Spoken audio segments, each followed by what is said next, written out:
about our heroine, Kjersti Skomsvold's first book, The Faster I Walk, the Smaller I Am. We're going to talk about the Nansen Academy and about her continued struggles with chronic fatigue syndrome and how she's hitting bottom over and over again and how she tries to recover.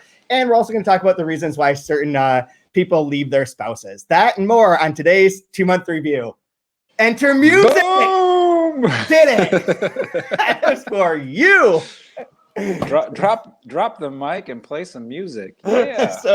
If you're listening to this, so you know that the 2-month review is a weekly podcast brought to you by 3% and Open Letter, in which we take one giant book, break down bit by bit, talk about it, analyze it, make jokes. This season, season 9 is Monster Human by Kjersti Skomsvold, translated by Becky Crook, published by Delkey Archive, and I am Chad Post from Open Letter, joined as always by Brian Wood, the author of Joytime Killbox. Hi, Chad. Great intro, man. You're getting more professional. We're gonna have microphones pretty soon. I do. Mine's right up there, but if I use it in front of me, I will sound so much louder than you, and I don't know how to. I don't want to have to fuck with adjusting things. Okay, I'm gonna get a microphone. You get a microphone, and then we'll do it. I do it with Tom sometimes, and you can hear on the podcast that like I'm super crisp and he's like fuzzy. Yeah. So it feels wrong. It feels mean. So how are you doing today? Doing very well, thank you. Diving into Joe Rogan conspiracies and having a time. Oh yeah, absolutely. It's a good week for it.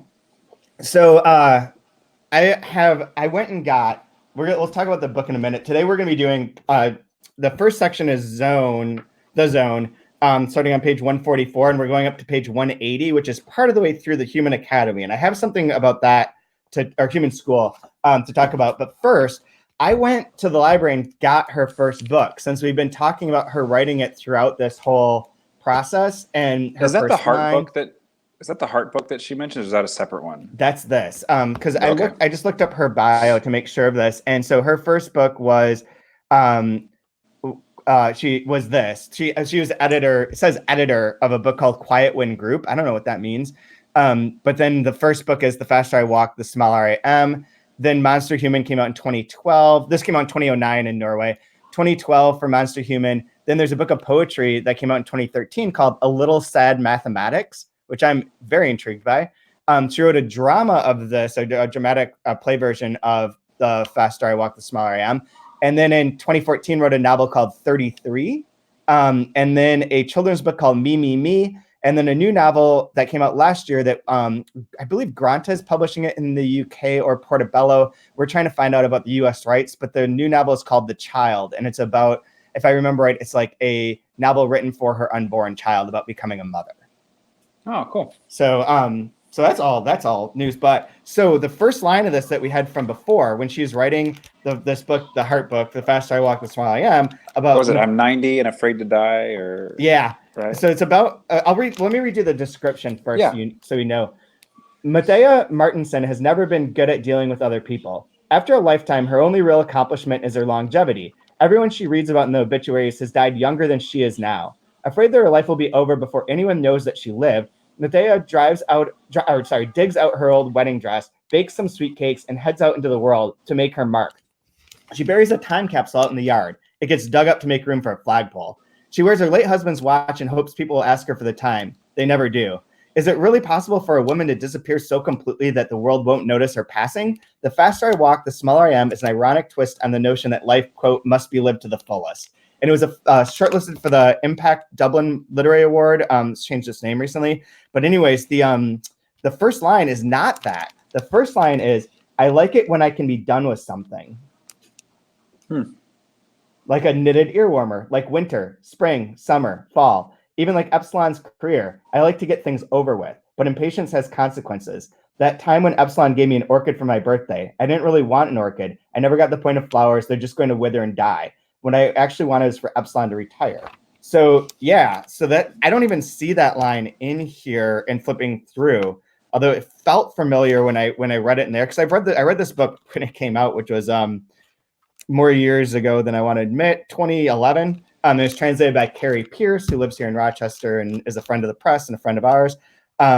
So yeah, I remember reading it, but that line sounded familiar, but I don't remember too much about it. But yeah, so it's a different, so it's changed, which I find really interesting, because then it shows that Monster Human really is her working through this process and meeting with people and talking and revising and changing and altering her book and really working on it for seemingly years. Yeah, because I mean, she talks about it.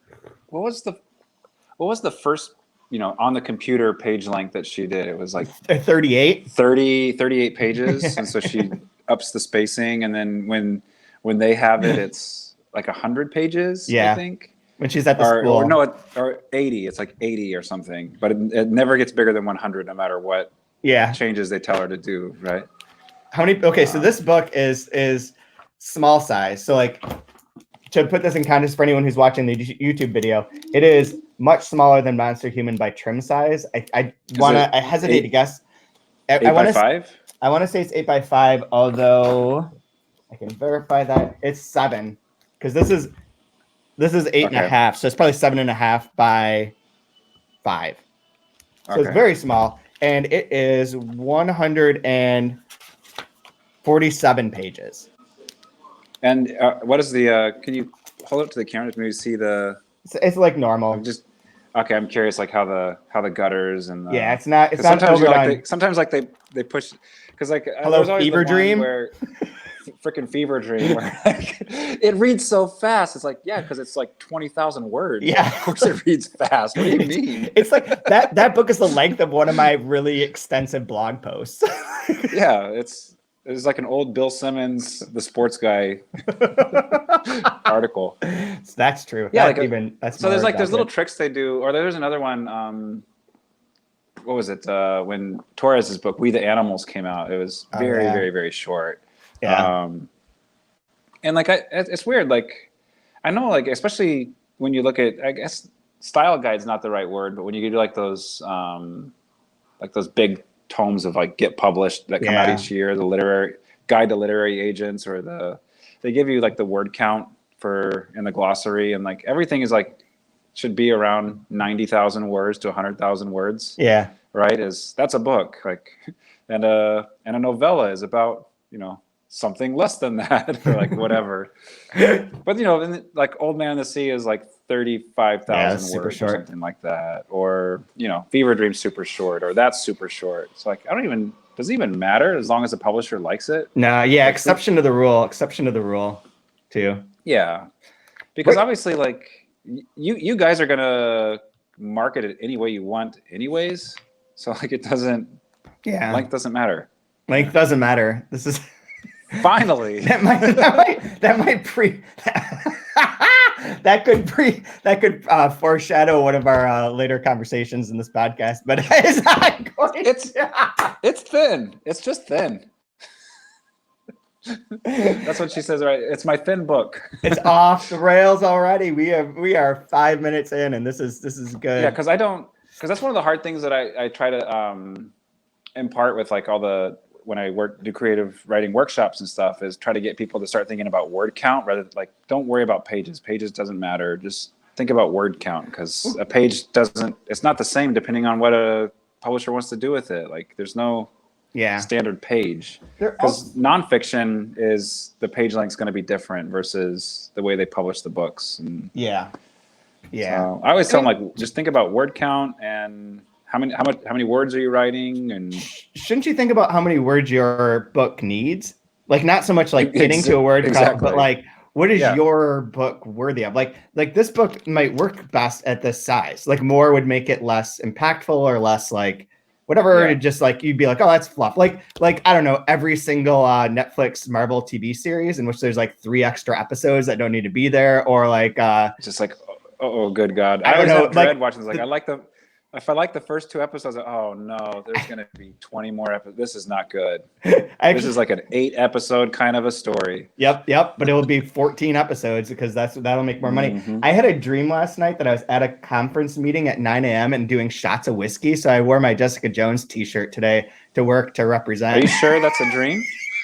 Are you sure that was a dream? That probably actually happened. I actually looked this morning. I was like, oh, I glanced around. I was like, where's my shot glass? It's all good. Like the last one, I was like, I'm gonna hide it because I think it's too early to be doing shots of whiskey. Anyways, like I don't have the word count memorized of what my book actually ended up being. But it was initially like if you just say like a page is 12-point font, 250. double space, like right about 250 words a 225 to page. 250. Yeah. The first manuscript I sent in was like 260-ish pages, maybe 250-ish. And it's a short story collection, right? And so I ended up just taking a bunch of the stories out and trying to compile them so it makes, there's more of a tie through, like they're linked a little bit better because that's the hot thing right now. And I think published, it's going to be like 138. So like I carved out a ton of stuff. Wow. So I mean, it can be really short. Yeah. And it seems like with hers, they're trying to make it longer, and it's like I don't know if I want it to be any long. Like I don't. Yeah. The book is the book, And I really love that struggle she's having of like, yeah, they get it, and they're probably right, but I'm not there yet. So like, and maybe I'll get there eventually, but right now you guys all suck. There's also, I should say that this book is 47 pages, but it starts on page 9. So so it's like one of those 138 probably. But that seems, but this seems probably right length for this book. If I remember right, it didn't seem like it dragged ever. It didn't seem like you were losing things. It was what it's supposed to be. It's the character study, whatever. Whereas this, I think shortening this would be a mistake. Yeah, this is supposed to stretch. This is supposed to be wild. So. Although there's a bit that I want to get to, like let's get into it because there's a bit that I want to get to about the difference in a book from a writer perspective of a plot point versus an event. Okay, well, before you do that, I want to ask you one thing though. I haven't got my copy yet, but you guys, is it out yet? Translator's Bride? It comes out on August, it's coming up, right? Or is it already out? Yeah, no, I think the official pub date is the 20th, is next Tuesday. Because that's a lean novel as well, right? Oh shit, yeah, it is. It's perfect. It's somewhere on my desk here. But I don't see it now. But yeah, it's it might only be like 120 pages. Somewhere Anthony and Kai are screaming, "You motherfucker! It's this amount page. How do you not know this?" Yeah, I know. Yeah, I think it's about 120. It's very slim. Okay. Did you have a reaction when you received the? Did you have a reaction when you received the manuscript? Thank God because we just finished. Right length. Thank God because we just finished working on the dream part and the invented part, and like we did something that's not 7,000 pages long. Which I did finish. I'll answer your question in a second because there's two important things about that. But one is I finished proofing the dream part, which will be a forthcoming season, the 2-month review. And holy shit, that book is so great the second time through. It's going to be even better the third time through. I tried to write about it on my weekly post about the proofing process in Nabokov, who's all over it, which is fun. But with the Translator's Bride, he ended up having the author, João Reis, had to translate it himself. And it is short, and that's part of the reason that he was able to do that, I think, is that it's a condensed voice. It's taking place at a specific number of days, a very, very short period of time into this person's world. To make that too long would be, especially because there's this tension between the internal voice in which it's like this ranting, like this city is gross, everything sucks, my life is terrible, I'm always getting screwed over, blah, blah, blah, blah. And then his like personal or his public voice where like he talks to his landlord and he's like, "You're the most wonderful woman in the world. Thank you so much for taking care of me and for cooking such great stuff." And like that sort of tension, I think, played out over more than like 150 pages might start to get a little tedious or like repetitive. And I think it has the right amount of like plot points or events and that lead to where it needs to be. So I think it works. I think isn't it like short book summer? Isn't that what they named this summer, short book summer or something like that? Isn't that the cool? Just kidding. I don't know. I got a short. I've got a small one I'm going to put out in the world. Yeah, more small book summer. Yay! Instead of hot girl summer, it's short book summer. No, that makes sense. That makes sense as well with something that's comedic. The timing. Sometimes you want it to be a little bit clipped or shorter to let it resonate better. So unless it's like Frezan's book, which is super funny, but he's very funny as well. He piles, and those jokes become more and more fun as they go along. So let's do this. Did you notice a different voice with Monster Human versus Smaller I Get? Faster I Walk, Smaller I Am. Yeah, this is very clearly like, I don't know, there's a little bit of even in that section I read, there's a little bit of the tick that she has of like how she describes things or like the rhythms that she uses. There was a little bit of that in here, I think, but there is a difference because it's very the problem I read this book when I read it when it came out, I was like, I don't know that I really like it because it felt a little bit too much like someone hip trying to like imitate what it would be like to be dying. And it felt a little bit like Muzak to me. And I wasn't sure if it was the translation or the fact that it's her first book, but it was like that Muzak where you recognize the song, but something's wrong with it. And it feels a little bit too like that's Love in an Elevator, but like not really. Why did I but bubblegum jazz? Yeah. Like it's just tweaked off. Like there's something missing that gives the resonances aren't there because it felt a little bit like, oh, this person's like 22 trying to write about a 90-year-old. And like the concerns that they have feel like a 22-year-old thinking they're 90. That's my vague memory. I wrote a review on Goodreads that was not nice. That I'm gonna have to go delete now. How dare you? And don't go look that up. There's no such thing as the Wayback Machine. I'm gonna go delete everything I've ever written forever. But it was good. I remember thinking it's really good. It just wasn't. Something about it didn't resonate right for me. I thought it was good, but all of my actions just shit on it. But yeah. I thought it was good. So. you know. I mean, it's the political season. You gotta. What I actually did doesn't matter. It's what's in my heart now that matters. So. I feel for that book. Yeah. I feel a lot of sympathy for that book. Yeah. I'm gonna see what I actually wrote. So, Faster I Walk. So let's get into this. Let's get into the Zone. Zone is interesting because this is one of the first times where she just backslides. And it also comes, I wish we had read this last week because when I was talking about the last section, I was like, it's weird that she put this piece here that goes back in time and is a flashback, but it's showing kind of like the circular nature of her disease. And then in the Zone, it explains that like 100% directly. Where she says, like on page 152, it's much worse hitting rock bottom the second time. And in order to believe that I will be able to climb out of this pit once more and up out of the cellar, I tried for half an hour at a time, for 10 minutes, for 5 minutes, to ignore this sick body of mine. But once again, I hurled bottles of water at the wall in confounded desperation. And I think there's no way I'll be able to do this one more time. But I don't have any choice. One doesn't have any choice after all. And then later, a few lines later, if I let the story be a circle, after all, girls are are so good at drawing circles. But she does refer to it being circular. And this is something like I have never lived with or known someone with like a chronic disease. Well, I guess I have. My mother-in-law has Crohn's disease, so I suppose that qualifies. But like someone with something like chronic fatigue syndrome or cystic fibrosis or any of the things that are mentioned in here. But that feels like a very true point of like, feeling she kept thinking that she was better and then to like have like a big relapse and how do you keep going? Can you do this again?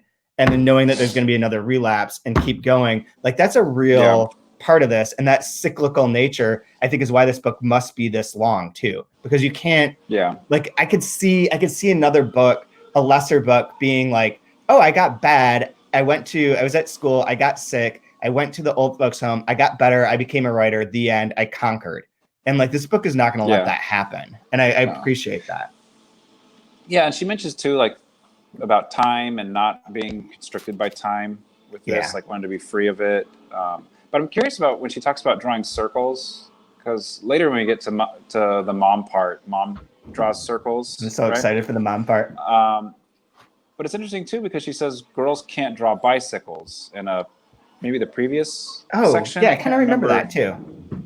Something about girls aren't good at drawing bicycles. When I was thinking about that, I'm like, well, isn't like 90% of drawing a bicycle like two big circles? Okay, so no, it's not. Okay, why don't you right now draw me a bicycle? Like, where are all the lines that go from like to the gears and to the like? And when you think about the shape of a bicycle, it's super fucked up. I've seen like professional artists draw bicycles, and you look at it and you're like, what is that? That's not how that works.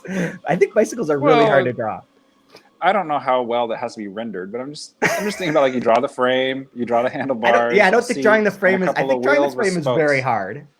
Yeah. It's on the beginning of The Loft, page 131. Girls can't draw bicycles. is how that begins. How funny. So what a weird, curious. I don't think anybody can draw bicycles, I guess. But, no, I don't think. I think. But then in that one, she talks about girls are great at drawing. And then she says girls are great at drawing circles. Mm-hmm. Bicycles, and then later there's circles. So I just thought it was interesting. There's like something echoed there with the drawing of shapes and things, but I have no idea how it plays out necessarily. Yeah, neither. That's, you know, this is the other part that I was thinking of with that cyclical bit is on 151. I can't handle this time, this infinite stretch of time. Why must I meet rock bottom again? How many times do I have to meet rock bottom? How many times does one have to pull themselves out before throwing in the towel? Which is, I think the answer is like 3.5. I forget. And then you're good. Yes. I wouldn't be surprised if there's been a study as to like what level of frustration do you reach before you just give up and that most people have to. Yeah, don't know about that. I'm curious. Yeah, there's definitely this kind of like, before we were trying to figure out like, I don't know, it's like she's trying to figure out her humanity, how to be human again, and she kind of discovers that. Mm-hmm. And I guess, would this be losing it again? I don't know. It's kind of, well, I mean, is it as simple as losing, or is it more evolving? Because she has the physical pain is back. And so she's like struggling with that again. However, in the same section is where she gets a letter from Carrie Joint at October, who is a real publisher. Oh shit. Nope. That's in the next section.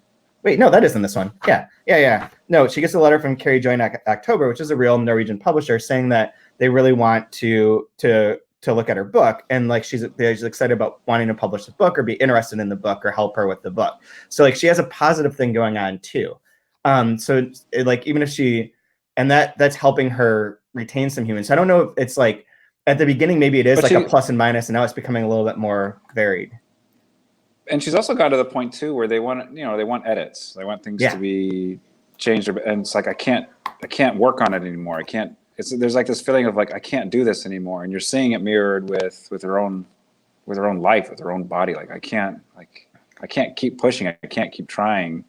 And that's one of the things I find so encouraging with this book is just like the way that she's always willing to put herself out there and to try, and it'll probably amount to nothing, and I'll give it a shot. Like she writes lists, like I'll read books, walk a little bit further, write a little bit more, try again. Like, I don't know.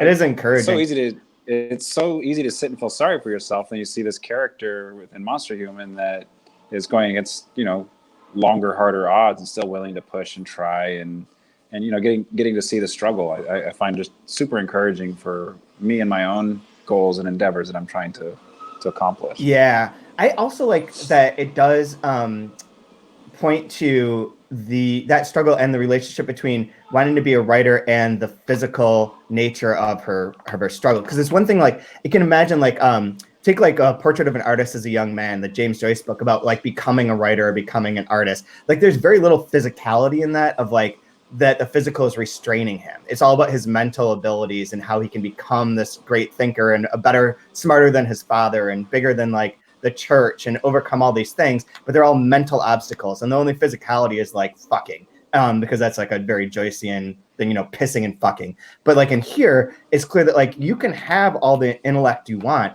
but if your body is rejecting life in some sense, or like fucking you up like that, it doesn't matter. Like she's struggling physically to be able to mentally write this book. Mm-hmm. Which I think is interesting, and it doesn't dwell on it in like like you owe me sympathy or the world has wronged me or whatever way. It's just like a fact of like the situation. There's one other part of this I want to mention, was the very, very ending on 153, where it seems to be where I think you mentioned this, talking about time, and this seems to be like a reflection, a very, very like, is it a synecdoche of like this book? I don't even know if I'm using that term right, but where it's like this little example stands for this whole book. Maybe it's appropriate to compress the time, I think. Let it pass twice as quickly, so I can simply sandwich the second year spent in the cellar on top of the first. What a splendid idea. Extract all that's nice and important and difficult from the second year and put it like a lid on top, or like a shadow beneath the first year. I write it chronologically, but in a chronology that I've come up with myself, because I don't want time to have any say over me. That won't work, you might say. But on the other hand, kiddo, these are the rules. No, I didn't say that it would be fair. No, I didn't say anything about it being reasonable. That's just the way that it is. This is like where she's writing again about her illness, but like combining it with the other thing. And so there's a sense of like this revision that's going on, and like the way that she's acknowledging the writerly tricks of like compressing things and skipping time and using two different events into one, and that this book is more crafted than simply a journal. Yeah. And I think that's life with the boring parts taken out. And that comes up in this next section, the human school, where things just start jumping. And this is the first time where I feel like all of a sudden, like shit just like moves in a different order and a different like speed. And I could read the book pretty fast until I got to like these parts, and then I had to start slowing down. Like, wait, what? Like you move 2 lines, and you're like, where am I and what happened? Holy crap! Like, yeah. Like all of a sudden it's different. There's like, a shift. Yeah, she must have been watching Quantum Leap when she premiere program. Yeah. Okay, so I didn't realize Melancholia was a French film. I only saw it's Von Troyer, or who's the one? Yeah, it's Danish. Oh, okay. Oh, okay. What was the one that had Kirsten Dunst? That's it. Yeah, that's it. Okay, that's the one I saw. What do you think? Wait, what do you think is another one? It was a French. Oh, sorry, a tiny French cinema. Okay. Yeah. I read it wrong. Yeah, I think so. I think it's the same Melancholia because it's filmed that way, and it is like the end of the world, and like that movie's great. Okay. I'm super psyched for Kirsten Dunst's new TV series too. As a side note, on Showtime, it looks amazing. What is it? I don't even know what it is. Oh, well, one, I don't have Showtime. So. I'm subscribing just to watch this. It's called "I'm Becoming a God in Central Florida," and it's about a cult. It's about a cult stuff. A cult. Well, of multimedia marketing. Of course, you're in it then. Yeah. Oh, I'm super, like I said, it's Kirsten Dunst. It's got good visuals. It's got a cult-like thing. Yes. Yeah, so I'm going to subscribe just for that. She mentioned black holes in this one. Yeah. And she also mentioned sitting with a physicist poet person or whatever. Mm-hmm. And I was reading a book. I don't know. This is probably like 5-6 years ago. Neil deGrasse Tyson wrote a book called Death by Black Hole. Oh, wow. Where she imagines dying in a black hole in this, which I thought was funny. But Neil deGrasse Tyson said you have to make up new words for dying in a black hole. Like with the advent of electricity, there became the word electrocuted, right? Like that was never in the English language before. And he said if you die by a black hole, you are spaghettified, would be the way you die, in which you become stretched faster at your feet than at your head because of the power of a black hole and the way that time is messed up, and it starts stringing you along until you're basically stretched out to like, so the top half of you is totally fine and like the bottom half of you is spread out into infinity and just turn into spaghetti. And it's this marvelously horrific way of dying where it takes forever because of the way time works and how slow it becomes. Yep. I remember reading about that. I was fascinated by physics stuff. It would be like hell. It'd be like hell. It'd be an eternity of just pain and suffering. Yeah. It's not good. So, yay! Although, did you ever see the movie The Black Hole? It was like an 80s Disney movie. I think. Oh.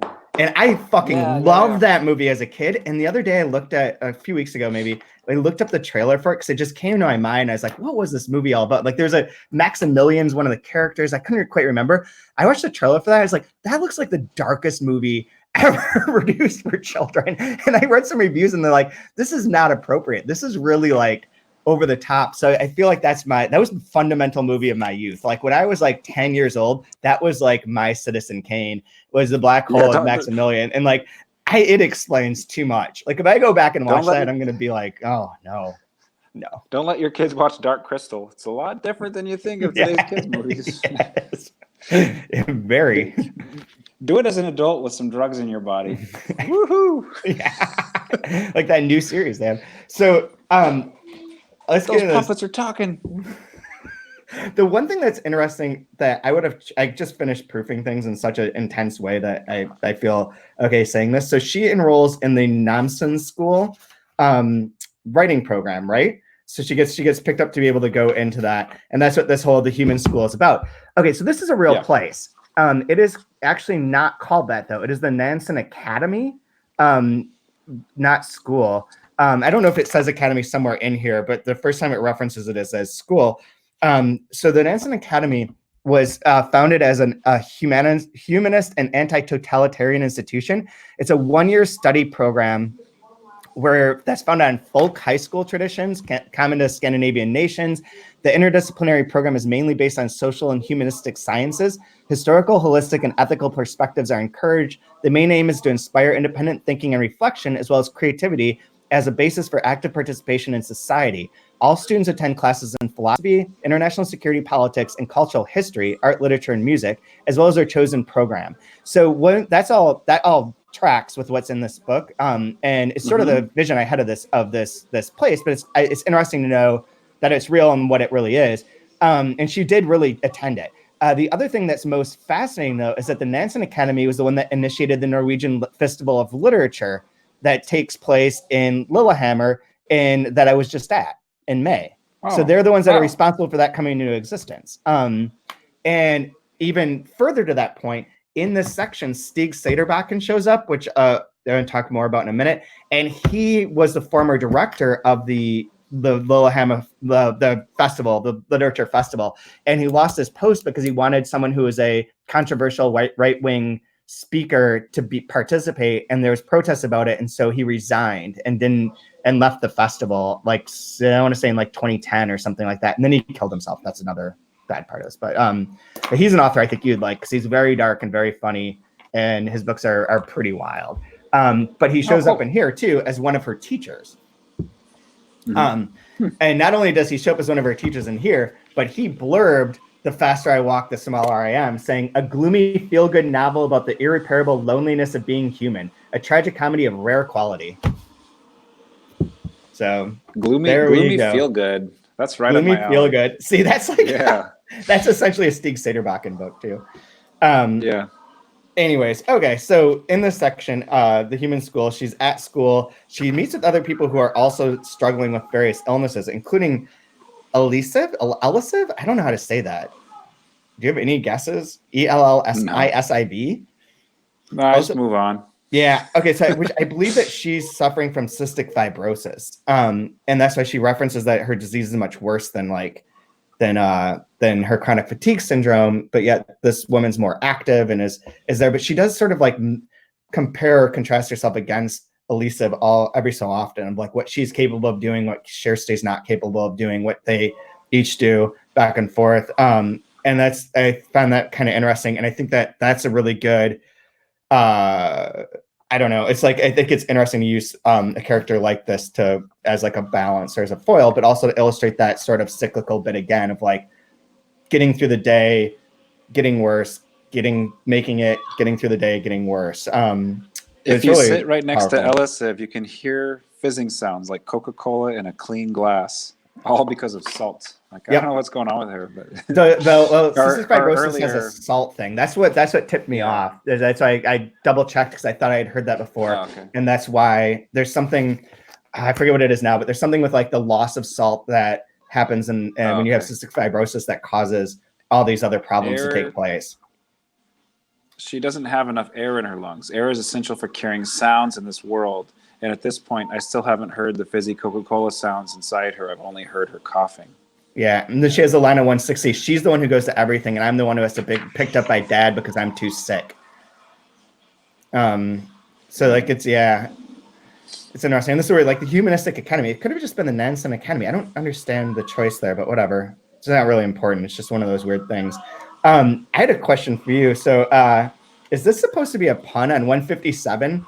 At the end of the first full paragraph, she was talking about various things. And she says, I hope that she won't mention ME.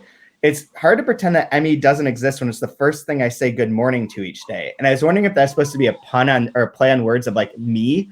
ME is me. So like me is the thing I say good morning to each day. Or if it's like, or her disease. I was like, I wonder if that's supposed to be a joke. Maybe. I don't know. Not as good as the joke where the principal has come up with 5 types of love, 1 for each finger. The one in the middle stands for sex. Yeah. Fuck you, he says, and shows us the finger. That's not bad. I like that. Well, there's several ones in here. Most of them have to do with mishearing things. This is where things started to go awry. Jokes, right? Yeah. And I remember that's what he said I happens. didn't throughout. write down the specific examples, but there's several where like there's like you hear something and you like hear it wrong. Yep. And if I was a good boy, I would have written them down. But again, since I'm using a library book, I don't want to underline the library. I don't want to be I that checked person. out, so yeah. Like I just got this one. I got this one book called. It's one of these terrible books on like style and write tight. How to keep your prose sharp, focused, and concise. Right? It's one of those dirty. Whatever. It's just basically like how to trim the fat out of your writing. But there's this the last person that got this book, and they probably checked it out in like 1994. Writes all over it in the margins, and sometimes upside down, which is really funny. But hold on. Oh wow, I got some Cheerios. Thank you, Isaac. It's nice of you. Okay, quiet, hon. We're recording. You can keep going, and I'll find the things that were written. I found one of those things where she makes a mistake. So on 176, okay. Then I talk about mom who pushed me to go ice skating. She is part of a ski club. Yeah. That doesn't worry about whether the ice is too thin. The newspaper says the ice isn't safe. I told her. That's a lie, said mom. Just watch out for moles. It didn't seem like they understood what I meant about the moles. I later told dad on the phone. Moles, said dad. Did you say watch out for moles? But what did I mean by that? I say. I don't know, says dad. I meant holes. So this like word slippage is happening there. There's I predict it definitely doesn't land well when you read it in a dad joke voice. You're welcome. Well, so how was moles? I said holes, not moles. That's turning into a popsicle stick joke. Another foreshadowing. Oh my god. Oh my god. This might be one of my favorite lines because I feel her. 177. Even though I'm skiing, I gain a few pounds. My pants get tighter, but I still think that I look just as good. That's what I tell myself every morning. I'm like, no, it's fine. Fine. All right, just a quick segue for this book. So here's what's written in the margin of it. This section says this is like tests on how to test your what is this section called? It's this is from the Write Tight book. Pre-writing tight. Whatever that means. But apply the quote so what test. At my publishing company, we generate trip reports that describe our business travel and its results. Like whatever. Well, so what you want to do is have ask so what or who cares to your text to see if it's good or not, right?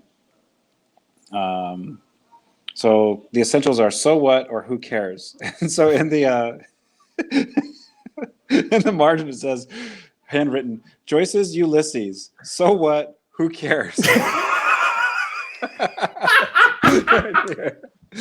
I'll try to see. Holy shit. So if we apply, I'm just like, oh my god, this is so for chat. So what? Who cares? We can apply that to every single thing in Ulysses. Oh my god. Yeah, these books are very dangerous and fun in some ways. But, yeah. So I don't know what else to put in here. There's some good funny parts in here. Bits about I don't know. Like there's parts like where she talks about going out with Stig Saderbakken, which I think is really cool. It's cool to see both Stig Saderbakken in here and Jan Sjarstad, who's the author we published, was in the previous chapter. I forgot to mention that she sees him at the movie when she goes to see Melancholia, isn't it? Oh no, where is he? Yeah, he's at the cinema. But it's not that movie. He chose Raise the Red Lantern. It says Jan Sjarstad got to choose the film. It's the first time I go by myself to the movies. And then she says he must be the most pleasant man in Norway, towards strangers anyway. So like our author was is considered the most pleasant man in Norway, according to Kjersti Skomsvold, which is very nice. Very lovely man. Is the Hildy W a real? I assume it's got to be a real author. That she's. It's almost like Stig wants Hildy to mentor her in a way, or like here, talk to Hildy. She's written a bunch, and she'll. And I like that she was like this polar opposite of her, where she's kind of more right wing, and Kjersti's more social, like there's that whole thing about like hell is a woman that would vote for socialist. She's like reaches out her hand and she takes it. She goes, "Welcome to hell." Like I love that. Yeah. That part of the book, but it's almost like they're not a good fit with each other, and it's like they're trying to like play matchmaker with the like, here, you want a mentor? Here's a mentor for you. Yeah. I'm trying to find out if that is a person. I'm not entirely sure, but there is a Hilde Hagerup that's not a W, who is a Norwegian novelist and author of children's literature. She won the Norwegian Critics' Prize for Best Children's Book in 2002. She would be slightly older than Kjersti, but only slightly. So I'm not sure if that's possible. I can't find a Hilde W. Maybe it's a conglomerate, but I mean, it just seemed curious to have a name like, why she would just call it Hilde W and not versus just Hilde or something. Because everyone else's real name is used. Anthony and the Johnsons is used. Everyone, like, everything that's referenced in here is generally real. So that is interesting. I don't know.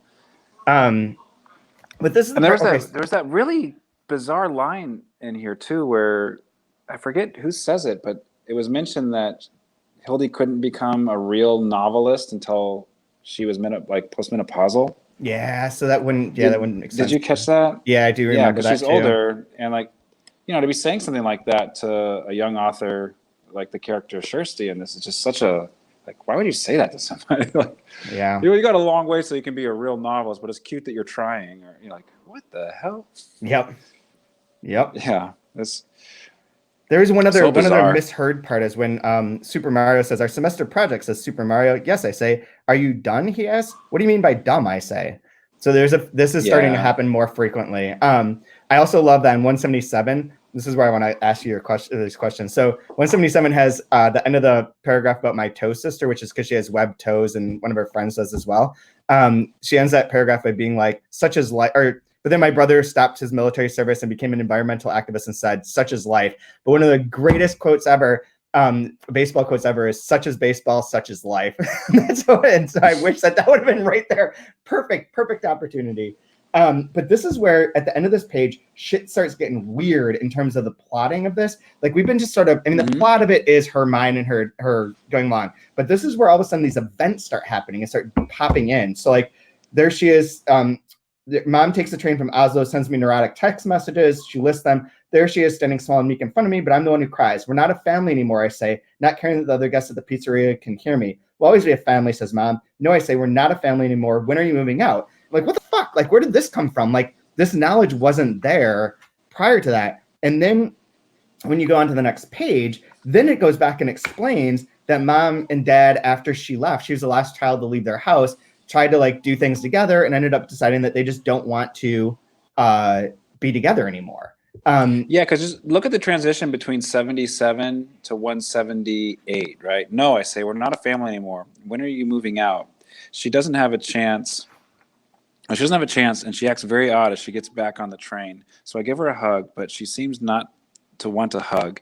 And I can understand that after everything I've said to her. What if I'm right? What if we're not a family anymore? But Kjersti, Dad says into the telephone later. Like, it's just this weird, immediate. Like, I mean, it works because it's the dialogue tag, says into the telephone later.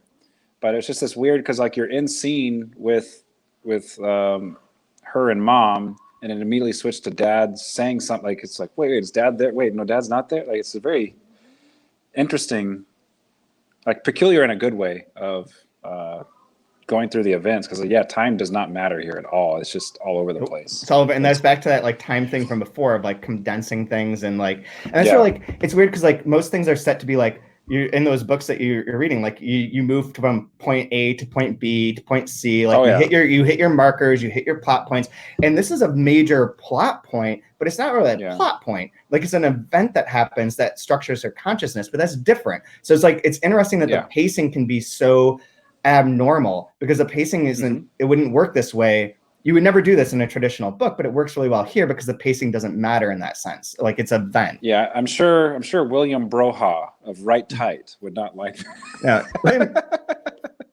That guy is my nightmare.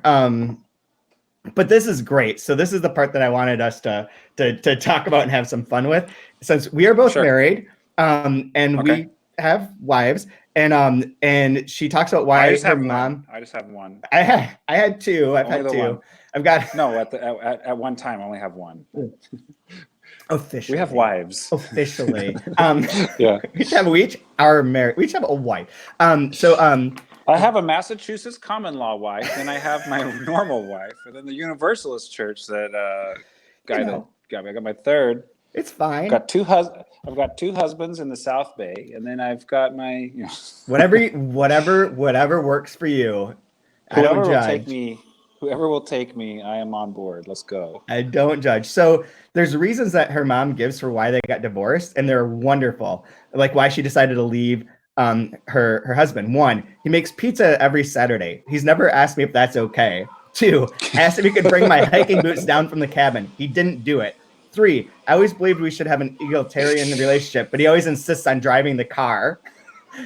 So I thought that we could end this one with a little bit of fun. What reasons do you think your wife would just leave you if she separated and had these 4 random reasons? What reasons would you come up with? I've got 4. I've got 5. I had 10. Sure. I narrowed it down very quickly. Okay. Well, I'll do one and then you can do one. So I think the first one. I would divorce you because all he talks about is WAR. I do not care. Reason number 1, he looks at baseball in a way he'll never look at me. Oh. That's so good. You don't need more. That's wonderful. That's a great line. Wow. Wow. Yep. Number 2 that I came up with was very bad at dinner parties. Too many inappropriate jokes. Oh man. This other one's hard to read. My entire divorce story list could be all based off of traveling. We have like our biggest blow-ups and fights, all based around like the morning of taking an airplane. Like I pack the bag in a way that means I don't care. Like she is the most like efficient, wonderful packer, and I pack light, so I just like toss a couple things in. It's like, no, it has to be rolled and placed like in this mosaic pattern to get as much as possible into the carry-on. It's like, I don't care. I've got like 2 shirts and a pair of underwear. I'm good to go. Like I'll just plop those in. Like I can pack in a sandwich. I know he's a bad packer. 2, I don't assert myself in the queue line when it's time to get on the airplane. It's like, whatever, we're all gonna fly. I don't give a shit. We'll get like, no, like we're zone 2. We need to be lined up at the middle of zone 1, so we're the first ones in zone. Like that's a very high point of contention. Like I'm just like type B personality. I don't want to be that person. It's like sitting there with my stupid carry-on, waiting to like wheel my way onto the plane. I don't care. Like I'd rather just go like sit 2 gates down and just wait till they say last call and then like roll in. Like yeah, exactly. That's what I do. Yeah. Actually, there's no reason to get on that plane early at all. It would be that. 3, I like with the way she doesn't like pizza every Saturday. Like my wife does not like cooked tomatoes, and I put cooked tomatoes in things. And that's insane. I keep forgetting apparently, so like that would be bad. Keep forgetting. Yeah. Yeah. Just forgetting little things. Yeah. I put Twilight. He's in the twilight of his life. His superpower is growing lots of ear hair. The twilight of his life. No, but there's always like those little, it's like a lot of times it's death by 1,000 paper cuts. Yeah, exactly. Right? Yeah. It's like didn't like get the right color paint for the bedroom. Sure. Like semi-gloss, you fucking retard idiot. Yeah. Like, we're throwing out those kind of words now? Yeah. Excuse me. That's not appropriate. I made a mistake with paint. You don't have to start like using bad language like that. That's not okay. That's the thing I do too, is I don't get emotional enough in fights. Oh yeah. Yeah. I would say those are pretty hurtful words. I'm going to step away for a moment and I'll come back. This is my way. You fight with your wife like you're taking care of your daughter. Basically, yeah, that's very mean. I shouldn't do that. I should yell a little bit. You got it. Yeah, you have to. Yeah. Oh my God, not ramping it up. Got to ramp it up. I have these friends who are never going to get divorced, but they came up with a scheme. I may have told you about this. I don't think I've repeated on this podcast though, but they came up with this great scheme by which they, if they're going to get divorced, they have a list of rules on how they'll divide their possessions. And so they have it set up as like a game. So they'll be outside of their apartment or their house, and you get like 2 minutes to run in and get one object. So, and if you don't get it fully out of the house by the end of the time the 2 minutes is up, you have to drop it where it is. So if you want the couch or whatever, you better get it all the way out, or else you'll put it near the door, and the next person will be able to get it a lot quicker as you go back and forth. But you're each going to mark one thing that's your personal thing. So it could be for like her, for Lucy, it could be her diary. And for Mark, it could be something else. And if you choose to take that person's one personal thing, you forfeit everything else that exists in the house. So that's the end. That's your last round. So if you're like, I got my whatever, I got a bed, I got the kitchen where I wanted. Now I want her diary. And then I'm done. And she gets everything else, but I get her diary. So it'd be like this like game theory of like, at what point do you go for the jugular and just end? It's like supermarket sweep. Yes. What are you doing in the pasta aisle? Go get meat. the big ham. Meat. Go get Always ham. go to Get the meat. Supermarket sweep is such an easy game to win. You idiot. Go to supermarket. Pasta. Pasta's so dumb. Pasta's like the dumbest meal. Also too cheap for supermarket sweep. Takes up too much space.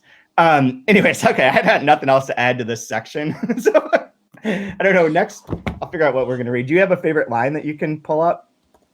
I do. A quick sidebar. I do have a story in the collection coming up where somebody gets divorced over like the dumbest reason. So what is the reason? They spend time every other time they go to the video store. One spouse gets to pick the movie, and then the next time the other spouse picks the movie, and like the guy just keeps picking just the worst movies. And she just can't take it anymore. Like, does it name the movie? So did you come up with titles? I made up a fake movie, but it's basically just a Steven Seagal film where it's just like, are you kidding me? What movie is it? I think it's called Marked for Justice was the name. And she looks at it and it's a picture of a close-up of a guy's face holding a pistol right next to his face. It says marked for justice. The law has limits. He doesn't. And it's like, oh my God. We're getting divorced. Yeah. I think that works perfectly. That would be, yeah. I could say like, all right, so here's the line. Yeah. Doesn't watch TV. Mine is 166. And this is where is it at? All right, go find yours, because again, I didn't underline mine. I have to find where it is. Okay. Oh, mine is I'm gonna go with I was torn between two. I'll go with this one, 148, because it ties into the previous conversation.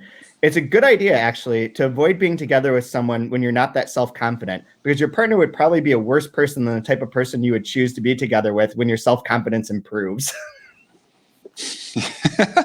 I like that, and I like the one on 171 where it says, I'm always looking for ways to improve myself, and I can easily be both prettier and more alert, or whatever it is that coffee does to a person.